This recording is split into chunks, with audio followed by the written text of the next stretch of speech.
अस्सलामुअलैकुम रहमतुल्लाहि व बरकातुहू। आप देख रहे हैं मेरा यूट्यूब चैनल और मैं हूं गुलाम नबी मद्दी।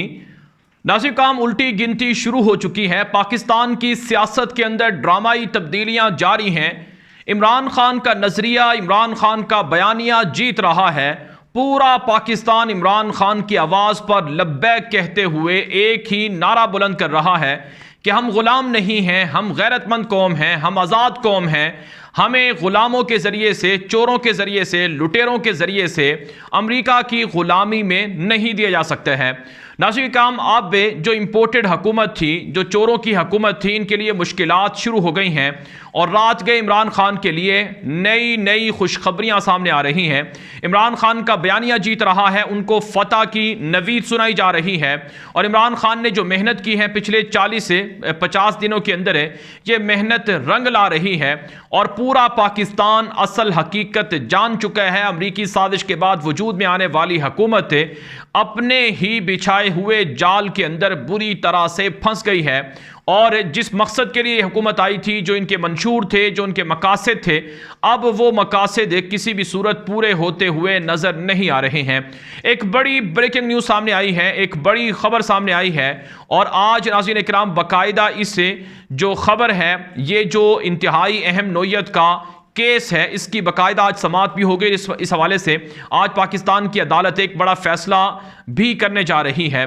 नाज़रीन काम वाक़या ये सामने आया है कि ये जो इम्पोर्टेड हुकूमत आई थी शहबाज शरीफ की, जरदारी वगैरह की, चूंकि ये सारे के सारे मुजरिम हैं, ज़मानतों पर हैं, इन्होंने आकर पाकिस्तान की तौहीन भी की कि जो पाकिस्तान का वज़ीर आज़म बना वो शख्स था जो अदालत से जो मनी लॉन्ड्रिंग और इसी तरह से जो करप्शन है उस पर उन केसेस की वजह से उस पर फ़र्द जुर्म आयद होना थी। जिस तारीख को फ़र्द जुर्म आयद होना थी उसी तारीख को एक क्रिमिनल शख्स से, एक मुजरिम शख्स, एक मुल्जिम शख्स से वो पाकिस्तान का वज़ीर आज़म बन गया। तो ये पाकिस्तान की बहुत बड़ी तौहीन थी। तो अब अवाम का जो रिएक्शन था, अवाम का जो रद्द अमल था, उसका नतीजा ये निकला कि जो इमरान खान का बयानिया था वो भी, उसका भी नतीजा ये निकला कि बाकायदा सुप्रीम कोर्ट ने इस तौहीन पर नोटिस लिए है। नाज़रीन काम जो हुकूमत थी शहबाज शरीफ की, चूंकि ये मुजरिम थी, खुद इसके अंदर 70% 60% लोग वो ज़मानतों पर हैं, तो ये जो हुकूमत थी, इनका मकसद ये था कि ये हुकूमत में आएंगे तो आते ही ये अपने ऊपर जितने करप्शन के केसेस हैं उन्हें ख़त्म करेंगे, मुकदमात को ख़त्म करेंगे और मुकदमात को ख़त्म करने के साथ ये एहतिसाब के इदारे नैब को ही ख़त्म कर देंगे ताकि कोई भी आइंदा इनको इस तरह के केसेस की वजह से किसी भी तरह से बुरा भला ना कह सके, चोर और डाकू और लुटेरा भी ना कह सके। लेकिन सुप्रीम कोर्ट ऑफ पाकिस्तान ने, पाकिस्तान के सुप्रीम कोर्ट के जो चीफ जस्टिस हैं उमर अता बंदियाल, उन्होंने एक ज़बरदस्त किस्म का खुद नोटिस लिए है और इस खुद नोटिस के अंदर सुप्रीम कोर्ट ने यह कहा है कि हुकूमती शख्सियात की जानिब से तहकीकात में मदाखलत पर और करप्शन केसेस में रुकावटों पर और करप्शन मुकदमात को ख़त्म करने पर नोटिस लिया गया है और इसकी बाकायदा समाअत भी कल मुकर्रर कर दी है। हंगामी नोयत का यह खुद नोटिस है जो लिया गया है और इमरान खान ने भी इसका मुतालबा किया था कि सुप्रीम कोर्ट ऑफ पाकिस्तान को चाहिए, जजों को चाहिए कि वो नोटिस लें कि ये जो डाकू और चोर हैं ये अपने ऊपर जो मुकदमात हैं इनको ख़त्म करना चाहते हैं, तो सुप्रीम कोर्ट इस पर नोटिस ले। चुनांचे जो नोटिस सामने आया है खुद नोटिस है, इसमें यह कहा गया है कि सुप्रीम कोर्ट ने कहा है कि अफसरों के तबादले और तहकीकात में मदाखलत से निज़ाम इंसाफ में खलल पड़ सकता है। हुकूमती मदाखलत से शवाहिद ज़ाय होने और प्रोसिक्यूशन पर असरअंदाज होने का खदशा है। सुप्रीम कोर्ट ने कहा है कि एहतिसाब कवानीन में तब्दीली निज़ाम इंसाफ को नीचा दिखाने के मुतरादिफ है। सुप्रीम कोर्ट में अज खुद नोटिस की समाअत 19 मई बरोज़ जुमरात को होने जा रही है, जबकि चीफ जस्टिस की जानिब से जो उनकी सरबराही में 5 रुकनी लार्जर बेंच तश्कील दिया गया है, इसमें justice Ejazul Hasan, justice Munib Akhtar, justice Mazahir Naqvi, justice Mohammad Ali Mazhar शामिल हैं। चीफ जस्टिस उमर अता बंदियाल ने तहकीकाती इदारों में मुबैना मुदाखलत का नोटिस जस्टिस मज़ाहिर अली नकवी के नोटिस पर लिया है। वाज़ेह है कि नई हुकूमत के क़याम के बाद शहबाज शरीफ और हमजा शहबाज के खिलाफ तहकीकात करने वाले अफसरान का तबादला कर दिया गया था, जबकि FIA की जानिब से अदालत में कहा गया था कि मनी लॉन्ड्रिंग केस की पैरवी नहीं करना चाहते। दूसरी जानिब ऐसी मीडिया रिपोर्ट्स भी सामने आई हैं कि जिनके मुताबिक चेयरमैन नैब को भी हटाने का फैसला कर लिया गया है, बल्कि यह तक कानून साजी हो रही है कि नैब के इदारे को ही ख़त्म कर दिया जाए। तो ये है नाज़रीन किराम सुप्रीम कोर्ट का वो बड़ा छक्का, ये है वो सुप्रीम कोर्ट का वो बड़ा सरप्राइज है जो शहबाज शरीफ की हुकूमत के खिलाफ सामने आया है। अब शहबाज शरीफ की हुकूमत घबरा गई है, चकरा गई है, उलझ कर रह गई है। यही वो बात है कि इमरान खान कहते हैं कि शहबाज शरीफ की हुकूमत फंस गई है, आगे समंदर है, पीछे अवाम है और इमरान खान है, ना ये पीछे आ सकते हैं ना ये आगे जा सकते हैं। अब इनके लिए एक ही हल है कि ये इलेक्शन अनाउंस करें, असम्बलियां तोड़ें, घर जाएं, इलेक्शन में अवाम जिसको मुंतखब करे वो पाकिस्तान की हुकूमत संभाले। तो अब जो सुप्रीम कोर्ट के अंदर है ये जो केस लगा है, इस केस के नाज़रीन किराम जो नताइज हैं वो शहबाज शरीफ की हुकूमत, जरदारी की हुकूमत और नवाज की हुकूमत पर बड़े ख़तरनाक पड़ने जा रहे हैं। नंबर एक, इनका जो मंशूर था कि इक़्तिदार में आकर जितने करप्शन के मुकद्दमात हैं इनको ख़त्म करके जो करप्शन की थी अरबों रुपए की वो हलाल कर ली जाए, ये ख्वाब इनका पूरा नहीं हो रहा है। इनका मंशूर था कि जो तहकीकाती इदारे हैं, नैब जैसे एहतसाबी इदारे हैं, इनको ख़त्म करके आइंदा के लिए करप्शन के लिए राह हमवार कर दी जाए। और ये करप्शन क्यों करते हैं? एक तो ये खुद जायदादें बनाते हैं, दूसरा ये लूटे हुए पैसे से फिर ये हुकूमत करते हैं, लोगों को ख़रीदते हैं इलेक्शन कमीशन के ज़रिए से, और जो अफसरान हैं छोटे बड़े इदारों में उनको ख़रीद कर अपने साथ मिलाते हैं। तो इसलिए इनका ये ख्वाब भी पूरा ना हुआ कि करप्शन के मुकद्दमात ख़त्म कर देते, ये भी पूरा ना हुआ कि ये आइंदा पैसे लूटने के लिए अपने लिए रास्ता साफ कर देते। नंबर 3, इनके मंशूर में यह बात शामिल थी कि हम इक़्तिदार में आकर अपने लिए रास्ता साफ करेंगे, मैच फिक्स करेंगे, अपने लिए कानून साजी के नाम पर, इस्लाहात के नाम पर इलेक्शन में राह हमवार करेंगे और लोगों को ख़रीद कर दोबारा भी हुकूमत में आ जाएंगे। तो तीसरा जो इनका ख्वाब था ये भी चकनाचूर हो गया है।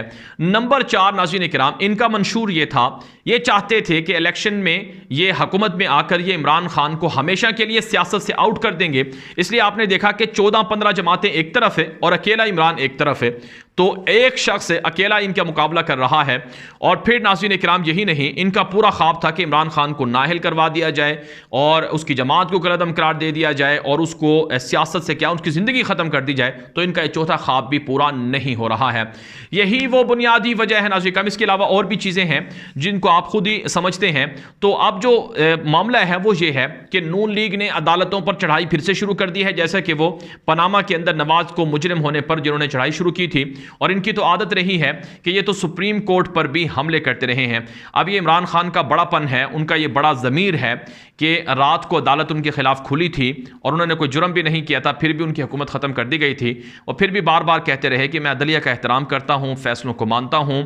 और लेकिन उन्होंने बहरहाल गिले शिकवे ज़रूर किए थे अदालत से कि वो ये कहते थे कि मैं अपनी मुअज़्ज़ज़ अदलिया से, मुअज़्ज़ज़ जजेस से पूछना चाहता हूँ, बड़े मासूम अंदाज से पूछना चाहता हूँ, आजिज़ी के साथ है कि मेरा क्या कसूर था कि मेरे लिए रातों को अदालतें खोल दी गई, जबकि बड़े बड़े डाकू, क्रिमिनल, चोर जो हैं वो हुकूमत के अंदर बैठ गए। तो ये उनका गिला शिकवा था, लेकिन उन्होंने अदलिया पर बराह रास्त हमले नहीं किए जिस तरह से नवाज शरीफ ने किए थे कि गुंडों के जरिए से चढ़ाई सुप्रीम कोर्ट के ऊपर कर दी गई थी और ज़बरदस्ती जजों को ये ख़रीदा भी करते थे और तब्दील भी कर दिया करते थे। तो अब नाज़रीन काम वही दोबारा से कहानी शुरू हो गई है। ये नवाज शरीफ की जानिब से राना सनाउल्लाह ने बाकायदा जो अदलिया है, जजेस हैं, उन पर तनकीद शुरू कर दी है कि मेरे केस में क्यों नहीं सो मोटो लिया गया था। इसी तरह से जो हमजा शहबाज है, मरियम नवाज़ है और उनके जो करीबी सहाफ़ी हैं वो भी तनकीद शुरू कर रहे हैं कि ये तो एक तरह से जुल्म हो गया है। और अब ये कहा जा रहा है कि अब हमें भी फ़ौज के ऊपर, अदलिया के ऊपर तनकीद करनी पड़ेगी, जिस तरह से इमरान खान ने की है, तब जाकर हमें भी रिलीफ मिलेगा। तो ये है नाज़रीन किराम इनका चेहरा और ये है इनका आईना। सच्ची बात यह है कि जो चोर होते हैं, जो लुटेरे होते हैं, डाकू होते हैं, वो आर्जी तौर पर वो उनको रिलीफ तो मिल जाता है, वो दाव पेच खेलकर बच तो जाते हैं, लेकिन चोर को चोरी की सज़ा ज़रूर मिलती है, डाकू को डाकू की सज़ा ज़रूर मिलती है। चोर कब तक खैर मनाएगा, बकरे की माँ कब तक खैर मनाएगी। तो इसलिए अब इनकी जो खैर मनाने का वक्त था वो ख़त्म हो गया है। इमरान खान ने भी कह दिया है कि अब इनके ऊपर केसेस भी चलेंगे, तहकीकात भी होंगी और इनको जेलों के अंदर भी डाला जाएगा और इनको सज़ाएँ भी दी जाएंगी और ये कभी नहीं बच सकेंगे। चुनाचे नाज़रीन किराम, अब जो आने वाले दिनों में हालात हैं वो काफ़ी सख्त होने जा रहे हैं।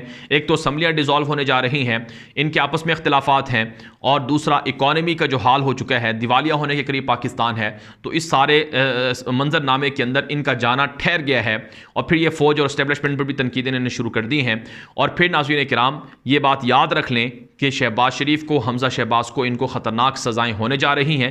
ये नाअहल भी हो सकते हैं, और ये भी नवाज शरीफ की तरह सियासत से भी आउट हो सकते हैं, इलेक्शन से भी आउट हो सकते हैं। इनके साथ ऐसा जो इनको अंजाम है, इबरतनाक अंजाम, ये उसका निशाना ज़रूर बनने जा रहे हैं। और इमरान खान की जो विक्ट्री है वो तो आप जानते ही हैं कि अवाम पूरी उनके साथ खड़ी हुई है, और अवाम दीवाना वार उन्हें सपोर्ट कर रही है। तो ये वो सच्चाई है, ये वो हकीकत है, और ये वो हक है कि जब आप हक के लिए खड़े हो जाएं, सच के लिए खड़े हो जाएं, अवाम के लिए खड़े हो जाएं, और आप लीडर बन जाएं, तो लोग फिर आपके पीछे चलते हैं। अगर आप झूठ बोलेंगे, लोगों को, मीडिया को खरीदेंगे, पैसा देकर अपने हक में बयान चलवाएंगे, इश्तिहारात चलवाएंगे, कौम का ख़जाना लूटेंगे, अपनी जदादें बनाएंगे, और मुल्क से बाहर रहेंगे, अयाशियाँ करेंगे, तो फिर लोग आपको जूते मारते हैं, आपको चोर भी कहते हैं, डाकू भी कहते हैं, और आपकी चोरी में पकड़ी जाती हैं। जबकि जो लीडर होता है वो अपनी कौम के साथ जीता मरता है, जैसा कि इमरान खान ने ऐलान किया है। तो इसलिए अब वो जीत रहे हैं, वो पॉपुलर हो रहे हैं, और उनके मुखालिफिन ये जंग हार चुके हैं। और जल्द इमरान खान दो तह एक सिरे से इंशाल्लाह वापस भी आएंगे, और पाकिस्तान पहले से ज़्यादा मजबूत होगा। पाकिस्तान के दुश्मन भी हमेशा हमेशा के लिए वो अब इबरतनाक अंजाम का शिकार होंगे। ये वीडियो हर जगह पर आम कर दें ताकि ज़्यादा लोग मालूमात हासिल कर सकें। मजीद खबरों के लिए अगर आपने मेरा नया यूट्यूब चैनल न्यूज़ की दुनिया सब्सक्राइब नहीं कर रखा तो उसे जाकर अभी सब्सक्राइब कर लें, ताकि आप वहाँ से भी जो मजीद मालूमात हैं, खबरें हैं, उनको देख सकें। अब तक के लिए इतनी इजाज़त दीजिए। अस्सलामु अलैकुम रहमतुल्लाहि व बरकातहू।